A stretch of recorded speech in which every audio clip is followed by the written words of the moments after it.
Hey guys, welcome back to my channel. So for today's video, it's going to be how to study for anatomy, and if you guys are interested, then just keep on watching. So a little bit of a rundown on my experience with anatomy.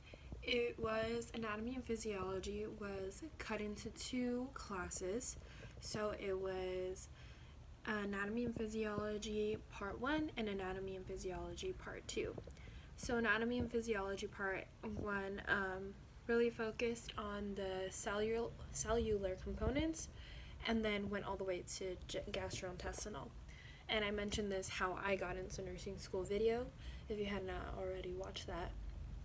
And then part B started with the nervous system, and then went on into, I believe, fluid and electrolytes. So, and I did mention this also before, that anatomy was more based on a lab setting, and physiology was more based on lecture, which kind of makes sense because anatomy you want to be a little bit more hands-on, and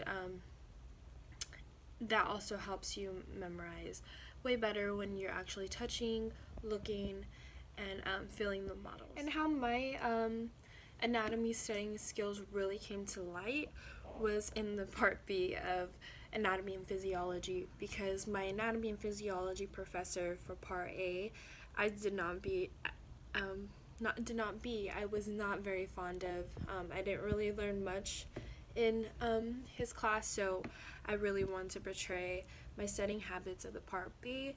And so my professor in part B would give us 2 quizzes per time that we visited the lab, which for me was Wednesdays of every week, 9 to, I believe, 12. We would take a pre-quiz on some of the reading that we were supposed to do the week prior, and then a post-quiz on the material that we actually learned the week prior, not just something that we would come into class and be expected to read. We had to know the material. And for a lot of people that may seem like it was overwhelming, but to be honest, it was not. It kind of kept me, and I know most likely a lot of the people in my class, in line, because it made us sit down, learn the material, make sure we read the material before we got to class, which is a lot of what professors expect you to do in college, so that you come to class prepared, know what the professor's talking about, and be ready to answer any questions that they had. So we would begin class with a pre-quiz, obviously, and then we would go on into a little bit of a lecture in lab where he would have a PowerPoint, go over what we were learning, what section of the body.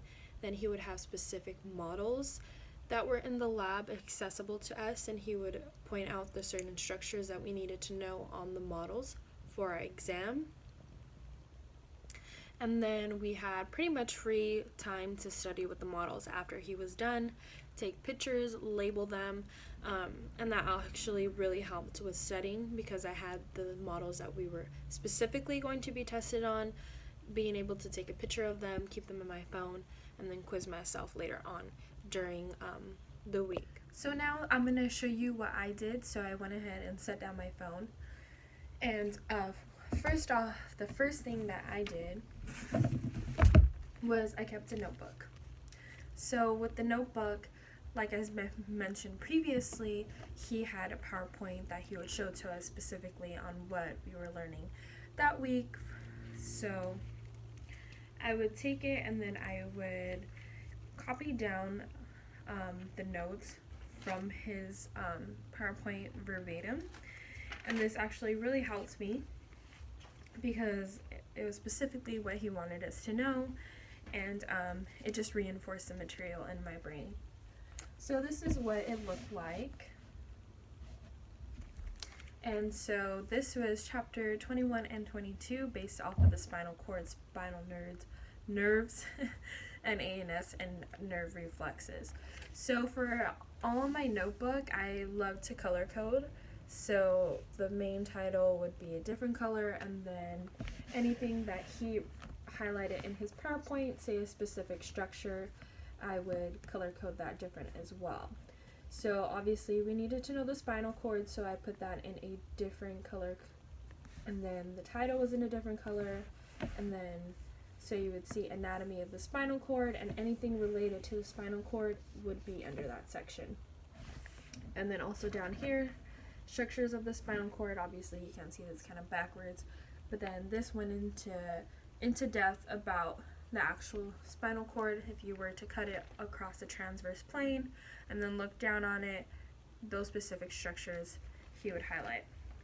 So with the notebook, I would write down everything and then give myself a break after I wrote down everything, because writing things can be a little bit hefty. And then after a little while, after I would take my break, feel a little bit refreshed, I would go ahead and go over what I just wrote. Because obviously when you're writing down things from PowerPoints, you're more so focused on just writing what's in front of you rather than having to absorb that material. So in order to absorb it, I would go over it after I wrote it, read it a couple of times, and then also I would sometimes go over it before bed, because one of our anatomy professors also told us this, that if you go over material before you go to bed, you're more than likely to be able to sink in that material a little bit more when you are able to sleep on it. And then as time went by throughout the week, I would just go ahead and go over it a couple more times after I would go over it initially, and then also I would quiz myself just based off of this notebook. So obviously, like I said, the specific structures were in different colors. I would read a sentence, say, for example, the collection of spinal nerves emerging at the inferior end of the spinal cord are called, and then I would guess it, check if I got it right, and then I'd be, oh, it's a quada equina. And then that would reinforce the material a little bit more. So if your anatomy professor gives you PowerPoints, I would more than likely recommend you to have a notebook and go ahead and copy down everything that is in the PowerPoint. And you may be like, do you think I have that type of time? But honestly, if you're dedicated and you really want to get a good grade, I think it is worth it, because it obviously really worked for me. And then now we're going to go ahead and jump into another study material that I used. So another study material that I used that was accessible to us, and we had to purchase this, was the lab manual, the Anatomy and Physiology lab manual that came. And obviously I had to buy it because it was a part of the class. So different from the actual Anatomy and Physiology textbook, this was more so based on the structures. That is why they used it for anatomy lab. So, for example, let's go to my favorite organ, which is the heart. Hold on. Okay. So, for example, in these little lab manuals, they would have pre-quizzes that you can take before you went ahead and read the actual material in the lab book, which I would suggest you doing, because when you do a pre-quiz, it kind of judges you in a way to see what you do know already and what you don't know, and using that, you can more so focus on something that you don't know than rather something that you already know, because it's kind of a little bit less time efficient. So you're spending more time studying something that you do know, you're not spending time on stuff that you don't know. So I would use that to help me guide what I needed to focus on later on in my study. And then you could see it gave you the brief rundown of the structure, the heart, the gross anatomy, the heart valves, heart chambers, yada yada.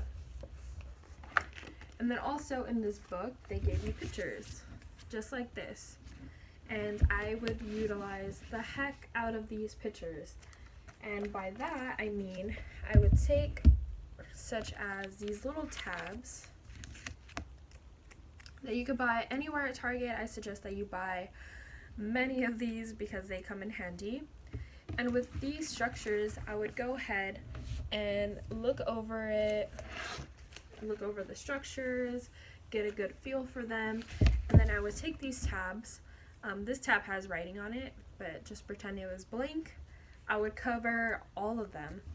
So all of the structure would be covered in tabs, and I would go ahead and write in what I thought the structure was on the tabs, and after I was done with all of it, I would take it off and see if I got it right, and that's how I continued also studying for the anatomy portion of anatomy and physiology. Also, another good source that I used was a whiteboard. So I bought a whiteboard off of Target. I went to Target and I bought it. And it's this size, and what I would do, I would draw the structures. I'm not the best artist. I'm not artistic whatsoever, but I would give my best try, and I would draw it and then also label it off of there. So that is also a good source. And then I also utilize Crash Course here on YouTube. Crash Course has a whole bunch of different array of videos. I've also used Crash Course for a history class that I took in college, but they have a playlist dedicated to anatomy and physiology. And in the beginning of the video, they more so focus on the anatomy part, so they'll go over the certain structures. I remember the structures of the skin, like the different layers, and they went through it each one by one. And what I would do, I would pause in between each structure that they're talking about and guess and see if I got it right. And they also really helped me with physiology, if you also want to utilize them for physiology. And also, like I mentioned, taking pictures of the models that the professor gave us a chance to take pictures of on label also really helped. So I think that is about it, and I hope that this ultimately helps you guys in your anatomy courses. And if you have any further questions, I encourage you to leave them down below in the comments. And that is it for now, and I will see you in the next video. Peace.